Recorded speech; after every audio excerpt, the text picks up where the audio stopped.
La naissance de Jésus, promesse accomplie. Pendant des siècles, l'Ancien Testament apportait des échos d'un roi à venir dans des prophéties dispersées à travers les générations. Examinons cela de plus près. Un enfant promis. Vers 700 avant Jésus-Christ, le prophète Ésaïe a déclaré « Une vierge concevra et enfantera un fils ». Des siècles plus tard, dans Matthieu chapitre 1, des versets 22 à 23, un ange dit à Joseph que la conception miraculeuse de Marie accomplait les paroles d'Ésaïe. Emmanuel, Dieu avec nous. Un lieu de naissance promis. À la même époque, le prophète Michée a prédit que le souverain d'Israël viendrait de Bethléem, la plus petite des villes.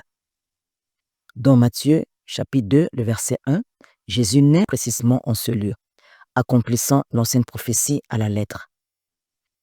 Une lignée promise.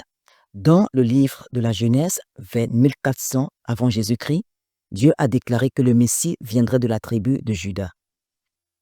Dans le livre de Luc, chapitre 1, les versets 32 à 33, l'ange Gabriel annonce que l'enfant de Marie siégera sur le trône de David et régnera pour toujours.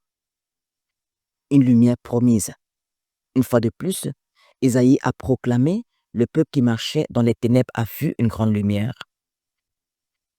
Dans Matthieu chapitre 4, les versets 14 à 16, alors que Jésus commence son ministère, Matthieu déclare clairement que cette prophétie a été accomplie. Une étoile promise et un roi à venir. Dans le livre des Nombres, vers 1400 avant Jésus-Christ, il fut prédit « Une étoile sortira de Jacob ». Dans Matthieu chapitre 2, le verset 2, des mages arrivent de l'Orient, guidés par une étoile annonçant la naissance du roi. Et ainsi, lorsque l'enfant fut couché dans une crèche, ce n'était pas une nuit ordinaire.